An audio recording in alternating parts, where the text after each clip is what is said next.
Hey guys, I just wanted to do a quick urgent education. Our governor has made national news. I mean, it's, there's memes everywhere. I mean, you got people that are like, what? It's Fox News. I mean, it's just everywhere. Governor Michelle Lujan Grisham. And, I would like to say that she's dumber than a sack full of hammers, but she's dumber in that she is insulting in her speech, but she's also crafty.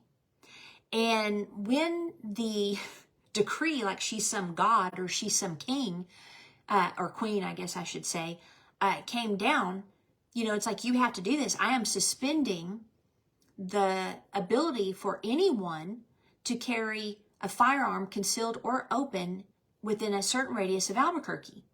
So basically, she just suspended the Second Amendment, which you cannot do. And I did a whole series on the Second Amendment.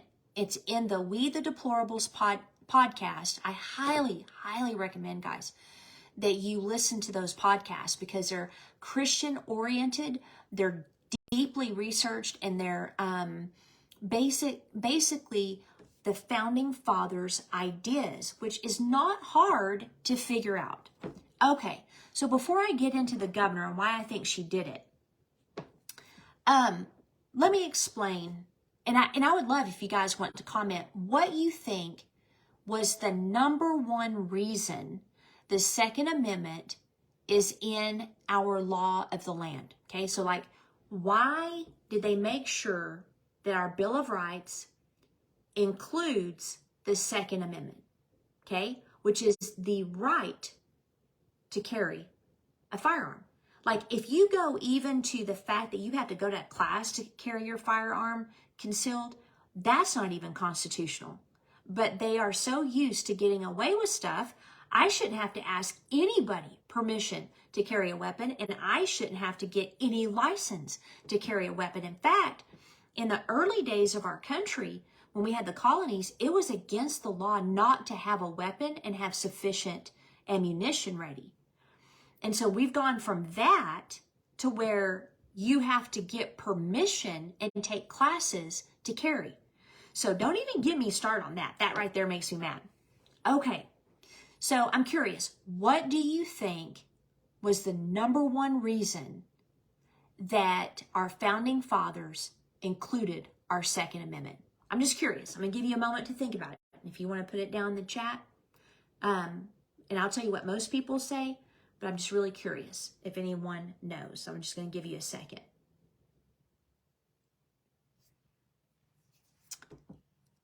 Very good. Now, you're a student of mine. But yes, the Second Amendment was first and foremost, if you read all the Founding Fathers' documents, to protect us against a tyrannical government like Michelle Lujan Grisham. Okay? Before we became, it was before we did, I think it was before the July 2nd, 1776 Lee Resolution, which turned the colonies into states legally. We had been negotiating and fighting with the Brits for quite a while, about a decade or a little bit over.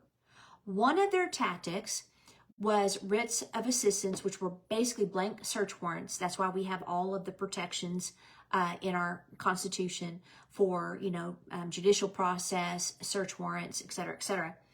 And then also, another thing he tried to do was ban weapons, but he didn't do it by, hey, you can't carry anymore like this person did.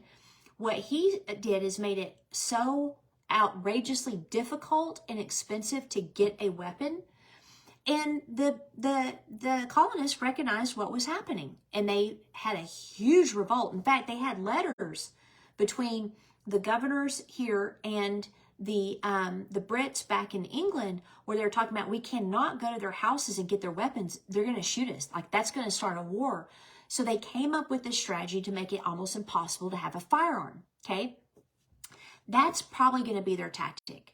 And that's the last leg of a country falling. If you want to go back and watch or listen on the podcast, American America's downfall, I talk about the 6, I think, or 7 stages before a country falls. The last stage is taking their weapons.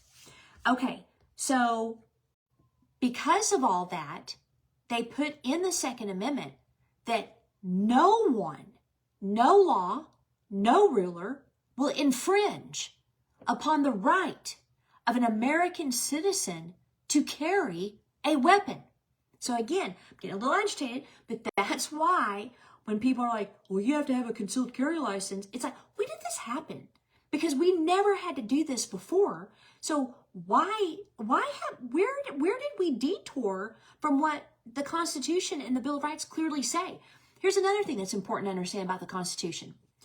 It says in there, any law that is passed even, that is contrary to the supreme law of the land, which is the Constitution, is null and void, meaning I don't have to observe it. Okay? And so we're going to need a lot of Christians, a lot of patriotic Americans to begin to stand up in peaceful noncompliance, even if that means we go to jail. I mean, I hate to say it, but you got some lady sitting on her throne in my capital city of New Mexico telling people that they can't carry weapons. Okay, then it gets even more interesting. So one of the people, because, for the good. See, for the good of people. Okay. So one of the reporters said, okay, well, if you're doing this to fight violence, do you think the criminals are going to quit carrying? And she goes, no. I mean, let that sink in. You disarm lawful Americans knowing the criminals are going to be the only ones armed. What does that do? That makes those who are Bible-believing, Second Amendment, card-carrying patriots targets. Now, I don't know if she's that smart to think that far ahead. I actually think what's happening is she wants to test the waters to see if she can get away with it.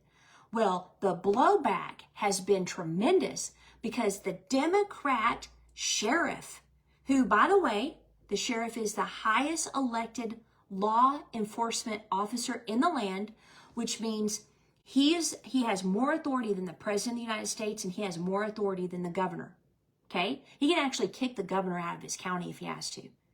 He is a Democrat, and he said, nope, I'm not doing this.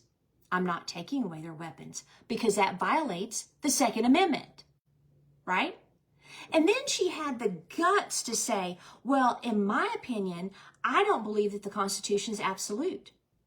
Then why in the HE double hockey sticks, madam, are you the governor? Because when you put your hand on the Bible, which obviously you don't believe in, you took an oath to uphold the New Mexico Constitution, which in the New Mexico Constitution says you will uphold the U.S. Constitution.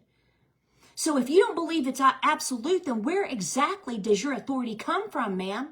Because if you don't believe that the Constitution is absolute, that you don't believe that the New Mexico Constitution is absolute, and that means, madam, that you have no authority or power. Let's follow it to its logical conclusion. And quite frankly, I'm tired of these people telling me what to do. I am not a child. I can decide whether I'm going to carry a weapon for personal protection.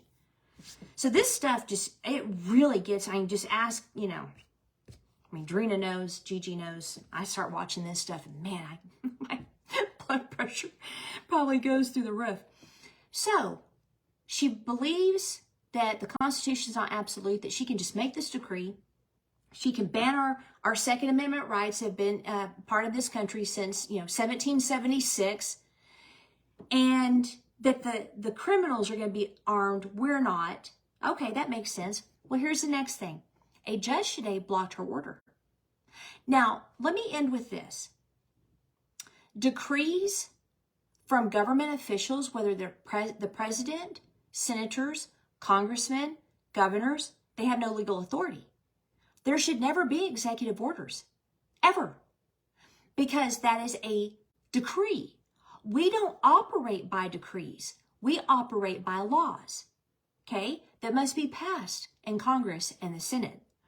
So even presidential decrees are not constitutional, and I wish they'd quit doing them. So here you have the Constitution that has enshrined and protects our rights, and you have a woman that is governing a state that doesn't believe in those rights. The final thing is our rights are inherent. Our rights don't come from that piece of paper. Our rights come from God. The purpose, the Declaration of Independence and the Constitution, the Declaration of Independence is to protect the God-given rights. That's the purpose of government. The Constitution created the federal government.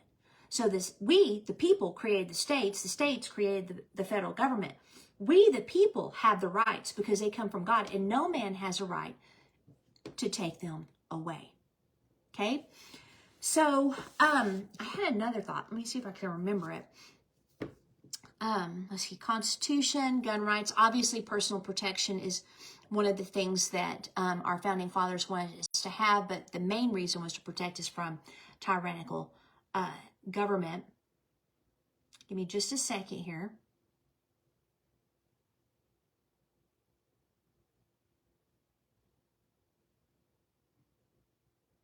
Well, I can't remember it.